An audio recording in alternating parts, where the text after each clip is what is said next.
I think a good way to get to know a bit more about a person or to understand why they are who they are is to ask them who their idol or their role model is. And many people often turn to answers regarding a family member saying something like, oh, my grandfather has more determination than anyone I know, or that they aspire to be as caring as their mother was to them in their childhood. Or on the other hand, it could be a historical figure within the music scene, such as the Beatles or the Rolling Stones. It could be Olympic athletes, authors, philosophers, the list goes on and on. And of course, these answers are all extremely real and valid.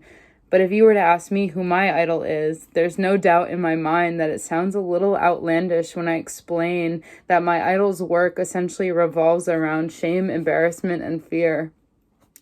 But the information that this person shares and the ways in which she shares it has opened my eyes and bettered my life in more ways than one. And this person just so happens to be Brené Brown. So Cassandra Brené Brown is a Texan homebody at its finest. She was born in 1965 in San Antonio, Texas, where she went on to obtain a bachelor's in social work as well as a master's in social work at the University of Texas at Austin. And she finally finished out a PhD of social work at the University of Houston. She now works as a research professor at the University of Houston, where she spent the past 2 decades researching courage, vulnerability, shame, and empathy. And she also is a visiting professor at the University of Texas at Austin. See the reoccurring theme of Texas coming up. She has gone on to write 5 #1 New York Times bestsellers as well. She also hosts 2 podcasts. She now has a Netflix special that's out that's called A Call to Courage, and probably her best known work is her TED Talk that's titled The Power of Vulnerability.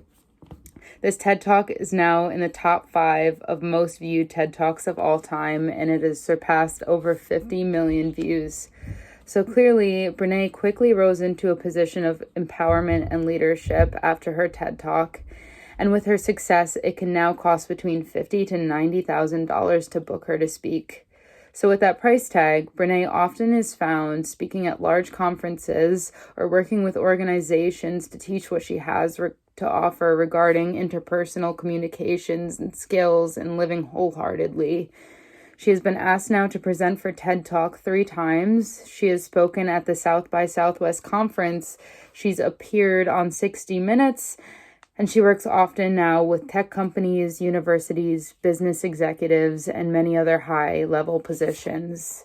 Thankfully, though, for people like myself who are unable to quickly drop 50 to 100K at the drop of a hat to book Brené to speak, she does host her 2 podcasts that are known as Unlocking Us and Dare to Lead, where she posts weekly.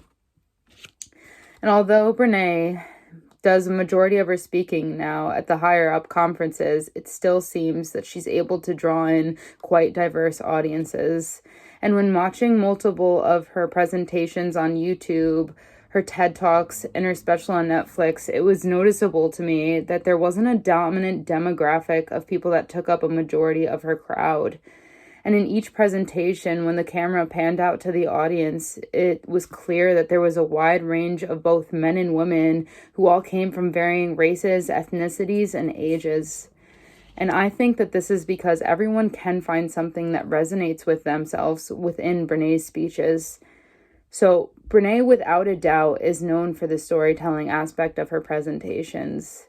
She happens to use her own vulnerable experiences to create a humorous but relatable scenario for the audience, while she backs it up with PowerPoints to emphasize the important details and aspects of her story that should be taken by the audience.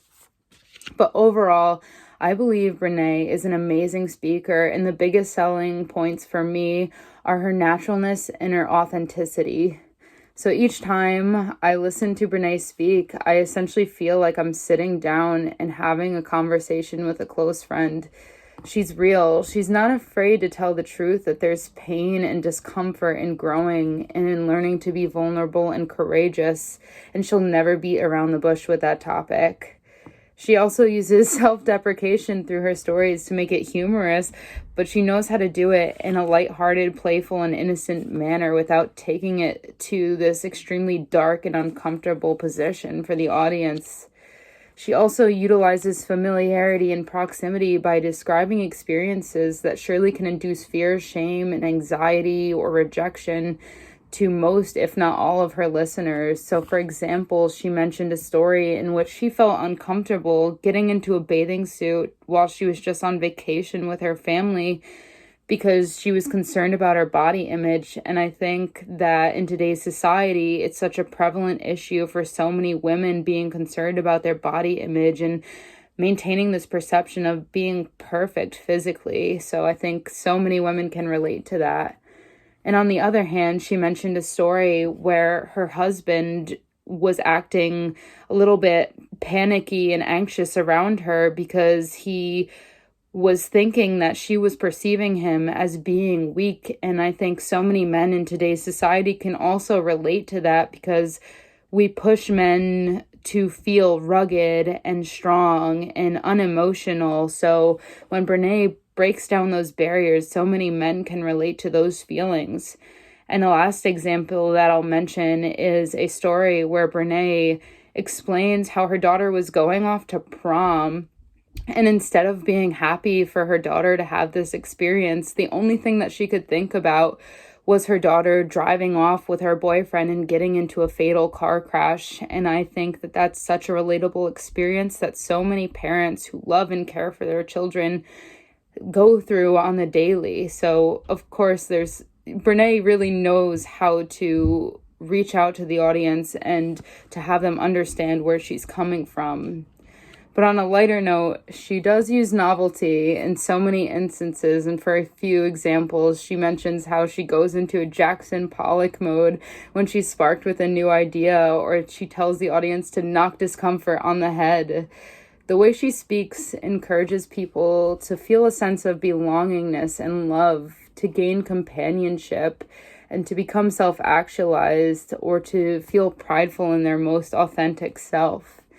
Brené shows that your life can be messy, but then she offers ways to help clean it up, and then she shows how the results of that can be extremely beautiful and life-changing. Brené uses many stories within each of her presentations, and so I kind of coined up this term of micro-motivated sequences to explain how each story that she brings up within her presentation essentially sets up a background scenario which serves the purpose of an attention stage for the audience. And then she defines the problem or the need in her story, which could be something like how connection gives purpose to our lives, or how the fear of shame or vulnerability prevents us from being our most authentic self or being seen by others. She then offers solutions to the audience by stating that in order to be seen or to be your most authentic self, you must take risks to be courageous, or that you should try to be vulnerable in a situation that you would typically tend to shy away from. Brené creates a sense of visualization then by expressing how vulnerability is the birthplace of joy, love, belongingness, and happiness, and how it encourages people to live with their whole heart.